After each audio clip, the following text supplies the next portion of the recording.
बिस्मिल्लाहिर्रहमानिर्रहीम। अस्सलामु अलैकुम वरहमतुल्लाहि वबरकातुहू। अल्हम्दुलिल्लाहि वकफ़ा वस्सलामु अला इबादिहिल्लज़ीन इस्तफ़ा अम्मा बाद। अल्लाहुम्मा सल्लि अला मुहम्मद व अला आलि मुहम्मद कमा सल्लैता अला इब्राहीम व अला आलि इब्राहीम इन्नका हमीदुम मजीद। अल्लाहुम्मा बारिक अला मुहम्मद व अला आलि मुहम्मद कमा बारकता अला इब्राहीम व अला आलि इब्राहीम इन्नका हमीदुम मजीद।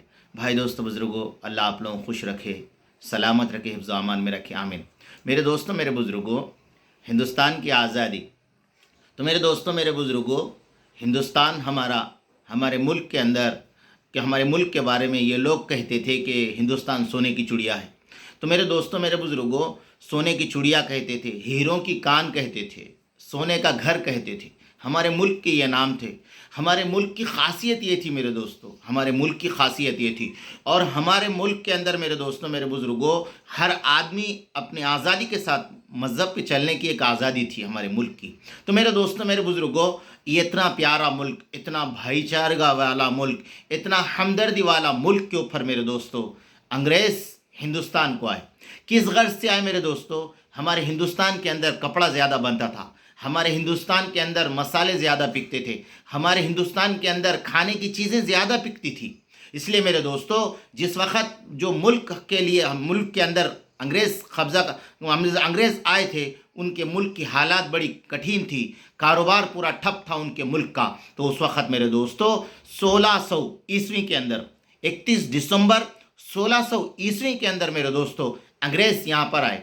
और उनका मकसद क्या था मेरे दोस्तों? ईस्ट इंडिया के नाम से हम यहाँ पर कुछ कारोबार करेंगे। मगर मेरे दोस्तों, मेरे बुज़ुर्गों, वो दौर का जो मुग़ल बादशाह था, उसने कहा कि हम आपको यहाँ धंधा करने का, हम आपको बिजनेस करने की इजाज़त नहीं देते। तो मेरे दोस्तों, मेरे बुज़ुर्गों, उन लोगों ने 3 साल तक झेले मेरे दोस्तों इस बात को कि हम यहाँ पर धंधा करना चाहते हैं, बिजनेस करना चाहते हैं, कंपनी लगाना चाहते हैं। मेरे दोस्तों, मेरे बुज़ुर्गों, बहरहाल 31 दिसंबर 1600 ईस्वी को अंग्रेज़ जब आए, तो मेरे दोस्तों, मेरे बुज़ुर्गों, उनको तो इजाज़त नहीं मिली। फिर बाद में जब इजाज़त मिल गई, तो मेरे दोस्तों उन लोगों ने सूरत की बंदरगाह में आए, सूरत की बंदरगाह को आए। आने के बाद मेरे दोस्तों, उन्होंने सबसे पहले अपना जो बनाया था मेरे दोस्तों, वो फरमाया सूरत के अंदर बनाया था, हाँ बनाया था ईस्ट इंडिया की कंपनी। अब मेरे दोस्तों, वो लोग धंधा करते करते फरमाया मुंबई को भी कब्जा कर लिए,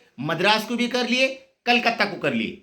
4 जगह उनके जो है ना स्टाफ बन गए। और मेरे दोस्तों, उनकी सेना कितनी थी? सिर्फ 2.5 लाख थी। उनके लोग कितने थे? सिर्फ 2.5 लाख। और मेरे दोस्तों, ये हमारे हिंदुस्तानी करोड़ों अरबों के अंदर थे, करोड़ों के अंदर हिंदुस्तानी थे। और मेरे दोस्तों, इनको ज़बरदस्ती काम कराया जाता, खाने के लिए कम रोज़ी दी जाती, और उन पर जुल्म किए जाते, उनको सताया जाता, उनको मारा जाता। उनके सामने फरमाया ऊंची बात नहीं की जा सकती। और मेरे दोस्तों, उनके सामने झुकाया जाता, ज़्यादा काम किया जाता, थोड़ी मजदूरी दी जाती। और मेरे दोस्तों, हमारे मुल्क के अंदर हमारे को जो है ना सांस लेना मुश्किल हो गया था। तो मेरे दोस्तों, एक नवाब सिराजुद्दौला 1757 के अंदर मेरे दोस्तों अंग्रेज़ों से मुकाबला किया। उसके अंदर मेरे दोस्तों 1757 के अंदर फरमाया शिकस्त हो गई, बहुत सारे हिंदुस्तानी मारे गए 1757 के अंदर। और मेरे दोस्तों, मेरे बुजुर्गों, सिलसिला चलता रहा, जुल्म सितम कितने 120 साल 125 साल तक मेरे दोस्तों अंग्रेज़ इस हिंदुस्तान के ऊपर हुकूमत करते रहे और ग़ुलामी झेलते रहे, मेहनत ज़्यादा करते रहे, सताने के ऊपर बर्दाश्त करते रहे। उसके बाद में अल्लाह तबारक ताला ने कुछ ऐसे रास्ते निकाले, इंशाअल्लाह मैं कल वो बातें बताऊंगा। रब्बना तक़ब्बल मिन्ना इन्नका अंतस समीउल अलीम।